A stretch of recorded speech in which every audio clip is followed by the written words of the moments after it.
एक आदमी हुडी पहन के अपने लैपटॉप के सामने कुछ सर्च कर रहा था और उसकी फिंगर्स टेबल पे बार बार मूव कर रही थी। एक हाथ से टाइपिंग हो रही थी एंड दूसरे हाथ से फिंगर्स को इस तरीके से टेबल पर टैप टैप कर रहा था जैसे कि वो कोई पियानो बजा रहा हो। कुछ देर बाद उसके चेहरे पे एक स्माइल आती है एंड वो बोलता है, Now the time comes.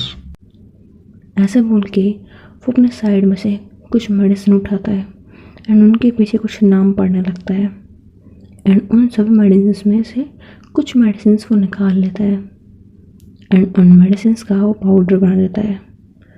वो मेडिसिन जब पाउडर में बन जाती है तो एक अलग सी फॉर्म लेती है। वो अलग अलग मेडिसिन को मिक्स कर देता है एंड उन्हें मिक्स करने के बाद में वो कहीं जाता है घर से बाहर।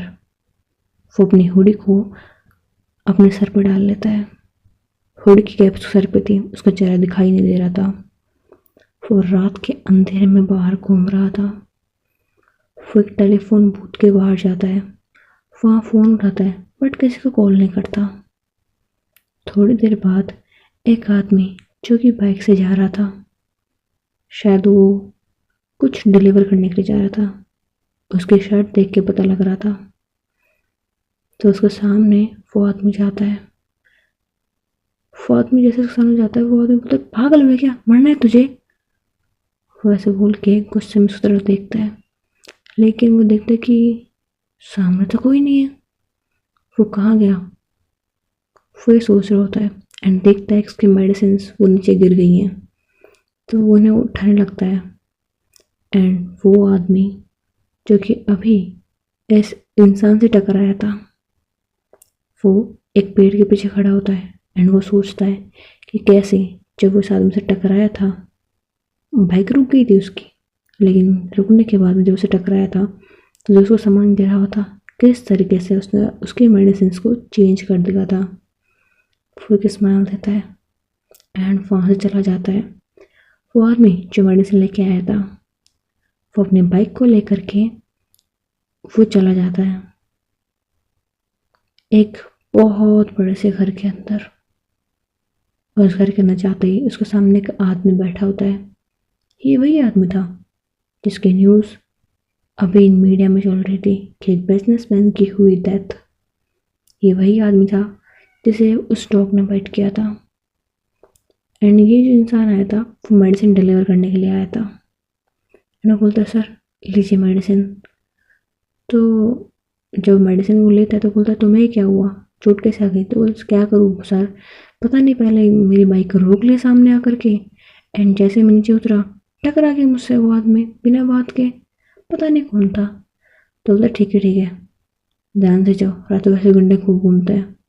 तो बोलता ठीक है सर। ऐसा बोल के वो आदमी चला जाता है एंड वो बिजनेसमैन वो सारे मेडिसिन लेके अंदर जाता है। अंदर एक नर्स बैठी होती है और वो बोलता है, देख लो कौन सी मेडिसिन लगानी है। तो बोलता ठीक है सर। वो नर्स लेती है, वो एक सिरिंज लेती है एंड वो उसके अंदर एक मेडिसिन को इंजेक्ट करती है एंड उस आदमी को लगा देती है। जैसे ही उसके ब्लड के अंदर वो जाता है वो अपना इफेक्ट धीरे धीरे करना शुरू कर देता है। किसी को कुछ नहीं पता होता।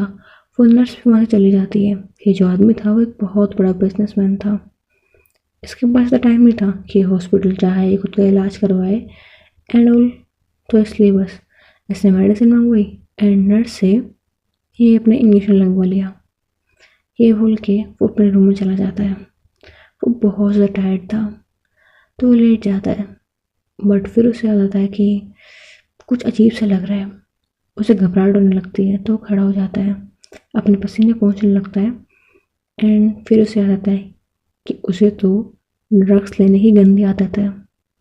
तो वो खड़ा होता है, अपने कबर्ड में से एक छोटी सी वाइट कलर की पुड़ी लेता है एंड वो ड्रग्स को लेना शुरू कर देता है। थोड़ी देर बाद वो बेड पर लेट जाता है एंड सुबह जब उसके रूम में मेड आती है तब वो बोलती है, सर आपकी मीटिंग का टाइम हो गया, आपको 12 बुलाया जा रहा है। सर वो कोई जवाब नहीं देते। एंड फिर वो ज़्यादा बोलती नहीं, चली जाती है वहाँ से। थोड़ी देर बाद उनका मैनेजर आता है एंड बोलता है कि सर बहुत लेट हो रहा है, प्लीज़ उठ जाइए। ऐसे बोल के हल्का सा उन्हें मूव करता है एंड उन्हें पता लगता है कि सर अब इस दुनिया में नहीं है। बट ये कैसे हुआ? क्योंकि वो जो मेडिसिन थी वो तो थी, ऑफकोर्स वो उसके लिए डॉग को जो काटता है तो रेबीज के इंजेक्शन के लिए थी वो, लेकिन उसके अंदर एक ऐसा केमिकल मिलाया गया था जो कि उस इंसान ने बनाया था।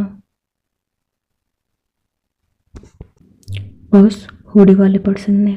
एंड उसको केमिकल इस तरीके से वो रिएक्ट करता था कि इसके बाद में अगर कोई भी तरीका टॉक्सिक मटेरियल उसके अंदर जाए तो वो इंसान को हार्ट अटैक कॉज कर सकता है, जिसके बाद में होता भी यही है।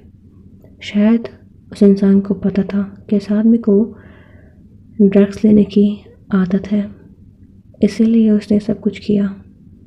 पहले कैसे हुआ कैसे नहीं ये तो पता नहीं लगा। मॉर्निंग टाइम होता है, पुलिस वहाँ आ जाती है, हॉस्पिटल में जांच होती है, सब कुछ नॉर्मल आता है एंड बोला जाता है कि ये तो बस एक हार्ट अटैक था। तो जो मैनेजर था वो बोलता है बट सर को कोई हार्ट प्रॉब्लम नहीं थी। तो डॉक्टर बोलता है कि हाँ शायद इनको सडन हार्ट अटैक आया होगा, कई बार हो जाता है एंड वैसे भी सर की एज हो चुकी है, ऊपर से ये ड्रग्स भी लेते थे, इन्हें देख के पता लग रहा है। तो मैनेजर बोलता है कि ठीक है हो सकता है। तो फिर यही सोच के वो लोग चले जाते हैं। बट एक इंसान अब भी था जो कि राजी नहीं था इसके सारे सवालों का जवाब उसे मिल नहीं रहा था एंड वो था इंस्पेक्टर रोहित। याद है बताया था उस लड़की के केस में जिसने अपनी जान खो दी थी? बिल्कुल, ये बिल्कुल वैसा ही था। एंड ये चीज़ सिर्फ उस इंसान को फील होती है एंड वो बोलता है कि ये तीसरा वक्त है जब मुझे ऐसी फीलिंग आ रही है कि ये नॉर्मल डेथ नहीं है, this is a pure bloody murder, is full proof plan. But किसी को लगता क्यों नहीं है? I am the only one जिसे ऐसा फील होता है या फिर कोई और भी है जैसे ऐसा लगता है? मैं क्या करूं? अगर मैं अपने सीनियर को रिपोर्ट किया तो वो लोग बोलेंगे कि नहीं बड़ा केस है, हमें इन चक्करों में नहीं पड़ना चाहिए। बट फिर मेरे रूल्स रेगुलेशन वो कहाँ जाएंगे? आई थिंक मुझे अब भी खुद से सब कुछ देखना पड़ेगा, भले ही मेरी कोई हेल्प करे या ना करे, मैं खुद से केस सॉल्व करूँगा। एंड वो ये करते भी हैं। वो इतने सालों से उस इंसान को ढूंढ रहे थे जिसने सब कुछ शुरू किया था, क्योंकि इस इंसान के अंदर ना एक अलग सी आदत थी इंट्यूशन की। इंस्पेक्टर रोहित, उनको जब इंट्यूशन आता था कि यहाँ कुछ गलत है तो वो होता था 99% टाइम। 1% गलती तो किसी से भी हो सकती है। एंड अब भी इन्हें बहुत ज़्यादा से हार्ड फीलिंग्स आ रही थी, there is something wrong, something really fishy is here. But कुछ समझ में नहीं आता। तो फिर वो सब कुछ देखते हैं, ऑब्जर्व करते हैं। उन्हें पता लगता है कि इन्होंने रेबीज का इंजेक्शन लिया था, बट उससे तो कोई दिक्कत नहीं हो सकती ना, ड्रग्स भी लिए थे। Is that something that I am missing? I don't know, I need to figure it out. And वो लग जाते हैं अपनी पूरी खोज खबर निकालने में। वो सब कुछ खंगालते हैं, ढूंढते हैं, पूछताछ करते हैं, इन्वेस्टिगेशन करते हैं, जो भी उनसे सकते वो करते हैं, अपने खबरियों को लगा देते हैं, सब कुछ करते हैं एंड धीरे धीरे इन्फॉर्मेशन निकालने का ट्राई कर रहे होते हैं। अभी तक इंस्पेक्टर रोहित को समझ में नहीं आता कि ये कैसे हुआ, बट क्या वो ये सब कुछ पता कर पाएंगे या फिर वो इंसान इतना शातिर था कि उसे कोई कभी पकड़ ही नहीं पाएगा? पहले सब तुम देखेंगे। माया वो कॉलेज आई होती है एंड कशिश वो दूर खड़ी माया को देख रही होती है। तभी प्रिया उसके पास में आती बोलती, दीदी क्या कर रहे हो यहाँ पे? तो बोलते कुछ नहीं, तो बोल तू ये क्या कर रही है? तो फिर प्रिया अपनी बहन की नज़रों को थोड़ा सा फॉलो करती है, देखती है कि वो फिर से माया की तरफ देख रही है। तो बोलती, दीदी प्लीज़ आप मेरी एक बात मानोगे? तो बोलती है हाँ बोल, क्या हुआ? तो बोलते हैं कि उस लड़की को देखना छोड़ दो, वो आपके लिए ठीक नहीं है। तो कशिश बोलती है तू इतनी बड़ी नहीं हुई है, समझ में आया तुझे? दीदी आप मेरी बात क्यों नहीं मान रहे हो? सच में उस लड़की से मुझे अच्छी फीलिंग्स नहीं आती हैं, वो अच्छी लड़की नहीं है, आप बहुत अच्छी हो। तो कशिश बोलती है तू इतनी फिक्र मत करे, वैसे भी I just like her, not love. तो बोलती थी दिख रहा है वो तो मुझे, लाइक और लव में फ़र्क दिखता है मुझे भी। तो बोलती यार सब लोग मुझे क्यों बोलते रहते हैं। अच्छा ठीक है जो भी है, कि हमें टाइम हो गया, मुझे नहीं पता है तुम लोगों से इतनी बुरी फीलिंग क्यों आती है। शी इज़ सच स्वीटी यार, कितनी प्यारी है वो। तुम बोलते प्यारी है, उसकी स्माइल देखिए, हाँ ना, फनी है ना, फनी। ती सच में आपको फनी लगती है वो? तो कशिश बोलती है तू ना बहुत ओवर थिंकर है, तुझे ये बात पता है? तो प्रिया बोलती है आप मेरी बात नहीं मानोगे ना? तो कशिश स्माइल करती हुए बोलती है बिल्कुल भी नहीं, जो मैं फील करती हूँ वही कहती हूँ, अगर फील नहीं करती हूँ तो वो बात मैं कभी करती भी नहीं। तो प्रिया समझ जाती है कि उसको दीदी ने डिसाइड कर लिया है, तो उसके बोलने का कोई फ़ायदा है नहीं। तो बोलते ठीक है दीदी, जैसा आपको ठीक लगे। ऐसा बोल के वो वहाँ से चली जाती है। एंड अब भी कशिश एंड माया, ये दोनों एक दूसरे को देख रहे होते हैं। और माया देख रही होती है कि ये वहाँ क्या कर रही है, क्योंकि भले ही बात नहीं करती थी लेकिन माया ने नोटिस किया था हर जगह कशिश को उसके आसपास। एंड वो भी देख रही होती है। एंड कशिश और माया का एक दूर से ही एक बहुत प्यारा सा कॉन्टेक्ट होता है, जिसे ज़्यादा देर माया रखती नहीं है, अपनी निगाहें हटा लेती है एंड आगे बढ़ जाती है। वो अपने क्लासरूम में बैठी होती है, बट आज को क्लासेस थी ही नहीं, क्योंकि आज कॉलेज में था स्पोर्ट्स डे।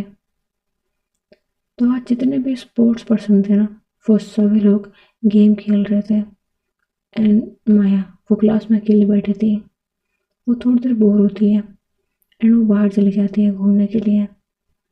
वो जाती है जहाँ सब लोग फुटबॉल खेल रहे थे, एक थोड़ी सी दूर पे लड़के खेल रहे थे, एंड यहाँ जिस साइड माया खड़ी थी वहाँ लड़कियों की फुटबॉल टीम थी। माया ग्राउंड पर देखती है, वहाँ प्रिया थी एंड प्रिया की वो फ्रेंड भी थी, जो कि फोकस करके गेम खेल रहे थे एंड वो दोनों सेम ही टीम में थे। एंड ये दोनों बहुत अच्छा खेल रहे थे, खास करके उसकी वो फ्रेंड, वो अच्छा खेल रही थी। माया देख रही होती है एंड कशिश माया को दिखती है एंड वो बोलती है कि क्या इसे फुटबॉल में इंटरेस्ट है क्या, क्योंकि माया उसमें काफ़ी इंटरेस्ट ले रही थी। पर वो सोचते हैं कि मैं तो बात भी नहीं कर सकती इससे। बट क्यों नहीं कर सकती, करना चाहिए मुझे, राइट? हाँ लाइक रोज़ नहीं करूँगी बट थोड़ा थोड़ा तो कर सकती हूँ ना। आई डोंट थिंक सो उस चीज़ से दिक्कत होगी। आई नीड टू टॉक हर। तो थोड़ी देर बस वहाँ बैठी होती है एंड देख रही होती है, जैसे मैच ख़त्म हो जाता है एंड माया वो एक स्माइल करती है।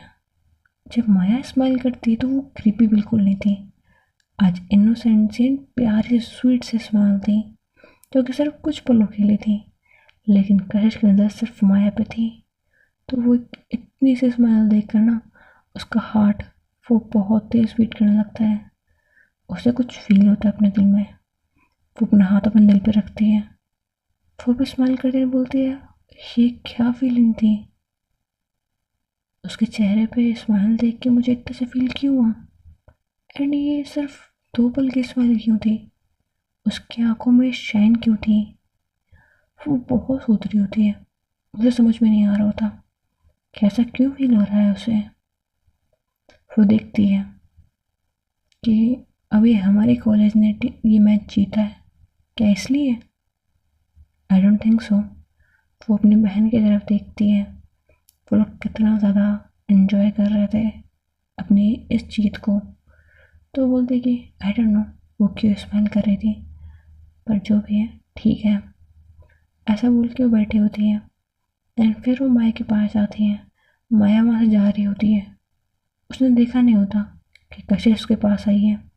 तो कशिश से आवाज़ देती है, हे वेट। तो माया रुक जाती है एंड वो पीछे मुड़ कर देखती है एंड बोलती है, ये यस मैम, क्यों काम था? तो बोलते कि हाँ था काम। तो माया थोड़ा सा पूछती है कि क्या काम है। फिर जो माया की वॉइस थी ना वो बहुत ज़्यादा स्वीट थी, वो एक सॉफ्ट स्पोकन थी। भले ही फेस पे एक्सप्रेशन ना लगे बट उसका स्पोकन का तरीका वो बहुत प्यारा था। कशिश एक बार को भूल जाती हो क्या बात करने के लिए आई थी, तो बोलती है मैं क्या बात करने के लिए आई थी?" तो माया बहुत प्यार से बोलती है, क्या कुछ काम है क्या आपको? मैं कुछ हेल्प कर सकती हूँ? तो अ, कशिश बोलती है, हाँ, मुझे इतना जानना है कि तुम्हें फुटबॉल पसंद है? तो माया बोलती है, इतना नहीं। तो फिर तुम स्माइल क्यों कर रही थी? क्यों? स्माइल करना क्राइम है क्या? काशिश स्माइल करते हुए बोलती है, नहीं, और तुम्हारे चेहरे पे इतनी प्यारी स्माइल नहीं देखी मैंने कभी। तो बोलते कि क्या आपको इसी बारे में बात करनी है? तो कशिश जवाब देती है, नहीं, मुझे तुमसे कुछ और भी बात करनी है। तो माया बोलती हूँ, मैं सुन रही हूँ, बोलिए। तो बोलते कि चलो पहले मेरे साथ में। तो बोलती कहाँ पे? तो कहती चलो तो सही। वो दोनों साथ में चले जाते हैं एंड ये म्यूजिक रूम के अंदर जाते हैं। म्यूजिक रूम में जाने के बाद में कशिश वो गिटार को छूती है एंड बोलती है, तुमने जो वर्जन सिखाया था वो मुझे आ गया है, आगे क्या करना है? तो माया बोलती है, एक मिनट, आप पिछले 1 महीने से वो चीज़ सीख रहे थे? तो कशिश बहुत प्यार से स्माइल करती है बोलती है, कर रही थी। तो मैंने तो कहा था मुझे गिटार बजाना सीखने तो मेहनत करनी पड़ेगी।